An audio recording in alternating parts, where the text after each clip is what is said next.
It's Ben from Be a Photographer, and in this video I want to show you how to get rid of background elements. For instance, in this photo on the left side we had this fence, and on the right side we have that continuation. I have a couple different layers. You can see I've been working on the image, and I want to show you how to do this. Now, this is really helpful if you have a background that you want to clear out, and what's helpful to do this is having a high megapixel camera.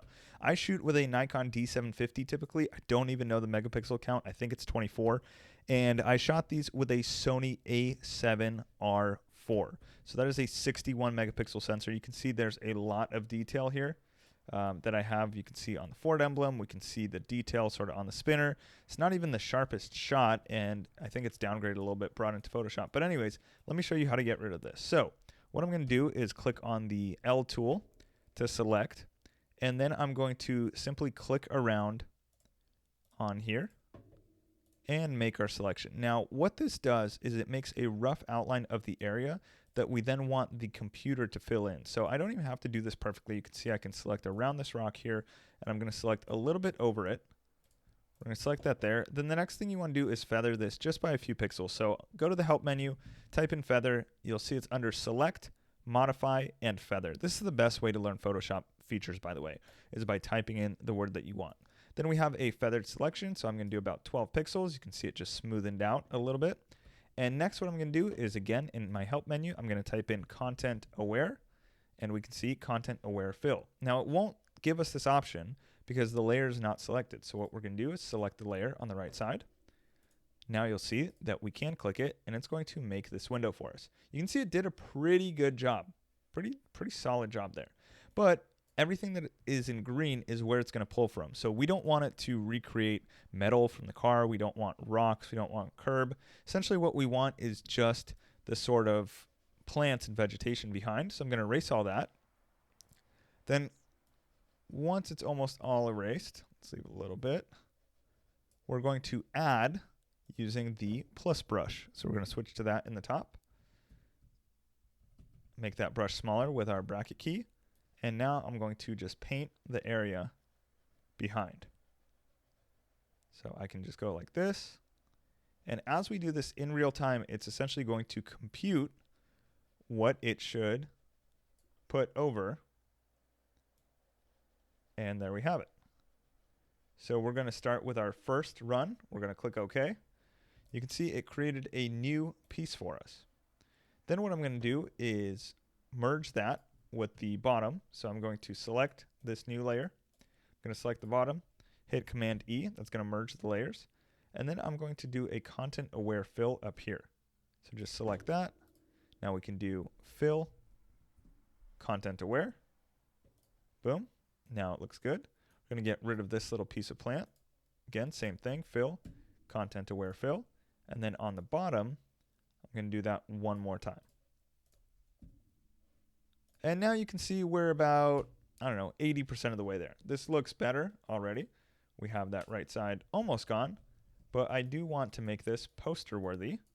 So we can see that that's not very well done. So what I'm going to do is now select this area again on this side.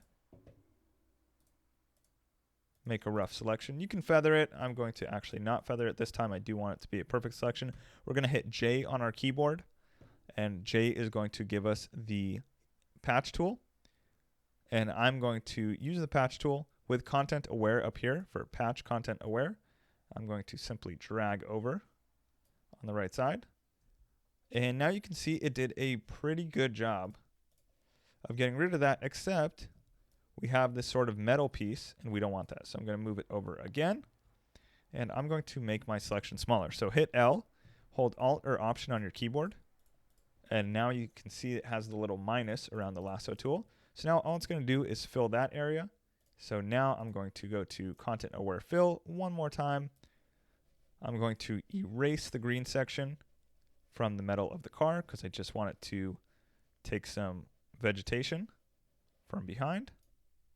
You can see that looks pretty clean. Let me make sure it gets rid of all the metal. Click OK.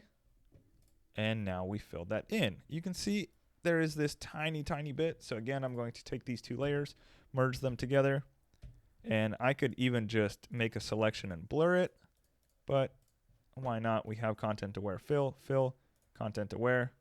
Perfect. And now you can see the tactic that I used to get rid of the poles on the left and right side of the image. Now we're going to do a little bonus. We're going to try to get rid of this on the right side, this sort of rock wall post, but it'll probably mess up with this house. So first I'm going to get rid of this house in the back. So we'll try with fill, content aware, and it just replaced it with rocks. So that didn't do a very good job. So what we're going to do is just make a quick rough selection over this. I'm going to go to content aware fill. I'm going to erase that, erase the little house in the back, erase the little bits of metal on the car, and we'll see what it does. Seems to do an okay job. We're going to change color adaptation to very high and rotation adaptation to high.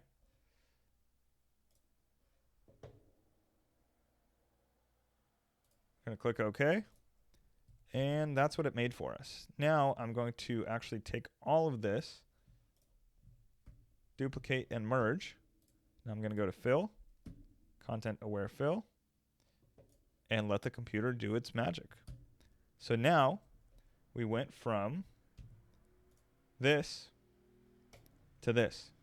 And those are all the different sort of troubleshooting methods I take when using content aware fill in Photoshop.